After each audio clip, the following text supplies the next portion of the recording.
Welcome to Suman TV.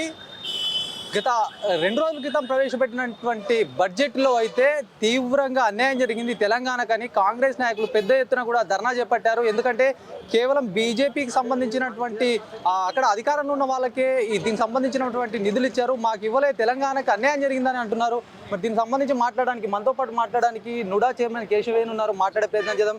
చెప్పండి అన్న, మొత్తం ఏంటి ధర్నా చేస్తున్నారు, మొత్తం ఎక్కడికక్కడ కూడా నిరసన వ్యక్తం చేస్తున్నారు, మరి ఎట్లా చూస్తారు దీన్ని బడ్జెట్ పైన?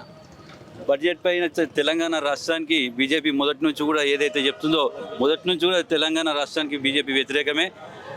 వారు తెలంగాణ రాష్ట్రం 80% ఇవ్వమని చెప్పడం జరిగింది. దీన్ని బట్టే అర్థమవుతుంది మనకు తెలంగాణ మీద బీజేపీ వాళ్ళకి ఎంత కక్ష ఉన్నదో. తెలంగాణలో మొన్న ఏదైతే బడ్జెట్ నిర్మలా సీతారామన్ గారు ప్రవేశపెట్టారో లోక్సభలో, దాంట్లో తెలంగాణకు ఇచ్చింది గాడిద గుడ్డు. దీనికి బీజేపీ నేతలందరూ సిగ్గుతో తలవంచుకోవాలి. ఎందుకంటే 8 మంది ఎంపీలు 8 మంది ఎమ్మెల్యేలు ఉన్నా కానీ కూడా తెలంగాణకు రావాల్సిన నిధులను తీసుకురావడంలో వారు విఫలమయ్యారు. దానికి నిరసనగా మా అధ్యక్షుడు టీపీసీసీ అధ్యక్షుడు మహేష్ కుమార్ గౌడ్ గారి పిలుపు మేరకు ఈరోజు ఇక్కడ నగర కాంగ్రెస్ జిల్లా కాంగ్రెస్ ఆధ్వర్యంలో నిరసన చేపట్టడం జరిగింది. అలాగే మోడీ గారి అలాగే ఆర్థిక మంత్రి నిర్మలా సీతారామన్ గారి దిష్టిబొమ్మ దగ్ధం చేస్తూ మా తెలంగాణకు జరుగుతున్న అన్యాయాన్ని సెంట్రల్కు తెలియజేసే విధంగా మేము ఈరోజు చర్య చేపట్టడం జరిగింది. ఒకటి కాంగ్రెస్ సంబంధించిన ఎంపీలు కూడా ఉన్నారు 8 మంది. మరి వీరందరూ కూడా ఫోకస్ పెడితే ఇంకేమైనా వచ్చేది ఉండే, మరి కేవలం బీజేపీ సంబంధించిన వాళ్ళే అంటున్నారు. మరి కాంగ్రెస్ ఎంపీలు ఉన్నారు కదా, వాళ్ళు కూడా ఏమైనా చేయొచ్చు కదా ప్రయత్నం? కాంగ్రెస్ ఎంపీలు ఎంత ప్రయత్నం చేసినా, ఎన్ని రిప్రజెంటేటివ్స్ ఇచ్చినా, మా తెలంగాణ సీఎం అయిన ముఖ్యమంత్రి రేవంత్ రెడ్డి గారు కూడా ఎన్నో రకాలుగా వినతులు ఇచ్చినా కానీ కేంద్ర ప్రభుత్వము తెలంగాణపై వివక్ష చూపిస్తూ అసలు నిధులను కేటాయించడం లేదు. దీనికి కాంగ్రెస్ పార్టీకి సంబంధించి ప్రతి ఒక్క మినిస్టర్ కూడా వినతి పత్రాలు ఇవ్వడం జరిగింది. సంబంధించిన శాఖలకు కూడా వినతి పత్రాలు ఎన్నో ఇవ్వడం జరిగింది. దానికి తారకణము మన కోమటిరెడ్డి వెంకటరెడ్డి గారి పర్యటన ఏంది, వట్టి విక్రమార్క గారి పర్యటన ఏంది, ముఖ్యమంత్రి గారి పర్యటన ఏంది, అవే నిదర్శనాలు అవి.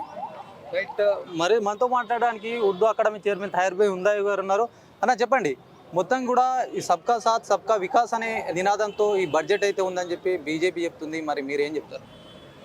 सबका साथ तो है लेकिन तेलंगाना का विनाश है।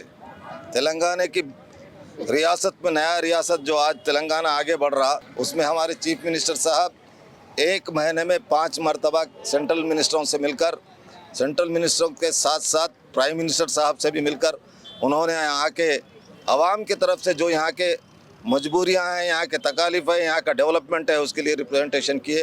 लेकिन मोदी साहब पेपर को लेकर डस्टबिन में डाल दिए जैसा मालूम हो रहा है। ये बजट में सीतारामन जो बजट प्रवेश करे, सीतारामन जी हमारा बाजू स्टेट आंध्रा जो तेलंगाना से अलग होकर आंध्रा हुआ, वहाँ के एमपी आपको चंद्रबाबू नायडू सपोर्ट कर रहा बोल के उन लोगों को 36,000 करोड़ का रायती वहाँ पे दिए आप। लेकिन सोचने की बात यह है कि आंध्र प्रदेश तेलंगाना अलग नहीं है, वो भी तेलुगु बोलने वाले हैं, यहाँ पर भी तेलुगु बोलने वाले हैं। यहाँ कर तेलुगु बोलने वालों को आप अन्याय कर रहे हैं और बाजू के तेलुगु बोलने वालों को एमपियाँ कहाँ हमारे से दूर होते बोल के उनको सपोर्ट कर रहे हैं। ये डेमोक्रेसी में तो आज सब कुछ नज़र आ रहा है। लिहाजा तेलंगाना की आवाम की तरफ से स्टेट कांग्रेस प्रेसिडेंट के आदेश पर जो हम लोग मुहिम जो चला रहे हैं, आज ये शुरुआत है, आइंदा इसका अंजाम बहुत बड़ा बुरा होगा। రైట్. ఒకటి చెప్పండి, ఇవన్నీ కూడా ఏదైతే మొన్న జరిగిన కులగణన కూడా కాకి లెక్కలుగా ఉంది. ఇది 50కి పైగా ఉండాల్సింది 46.25గా చెప్తున్నారు. మరి ఇదంతా ఆల్రెడీ బీఆర్ఎస్ ఆరోపిస్తుంది కదా. బీఆర్ఎస్ ఆరోపించిన దానికి మీరు అడిగే ప్రశ్నకు మా రాష్ట్ర అధ్యక్షుడు నిన్ననే మాట్లాడాడు. దాన్ని ఏకీభవిస్తూ రేపు 5వ తారీఖు నాడు ఒక్కరోజు జరిగే శాసనసభలో తేట తెల్లమవుతుందనేటువంటి విషయాన్ని మీ ద్వారా తెలియజేస్తాం. ఇది పరిస్థితి. మొత్తానికి కూడా ఈ బడ్జెట్ సమావేశం అంతా ఏదైతే బడ్జెట్ ప్రవేశించిందో, ఈ బడ్జెట్ కూడా కేవలం బీజేపీకి సంబంధించినటువంటి ఏదైతే రాష్ట్రాలకే అనుకూలంగా ఉన్నారు. మాకు తెలంగాణకైతే అన్యాయం జరిగింది. 8 మంది ఎంపీలు ఉండి కూడా దీనికి సంబంధించినటువంటి ఏదైతే బడ్జెట్లో తెలంగాణకైతే మొండి చేయి చూపించారని కూడా కాంగ్రెస్ నాయకులు అయితే ఆరోపిస్తున్నటువంటి సిచ్యువేషన్. కెమెరా పర్సన్ జగదీష్తో శ్రీనివాస్, సుమన్ టీవీ, నిజామాబాద్.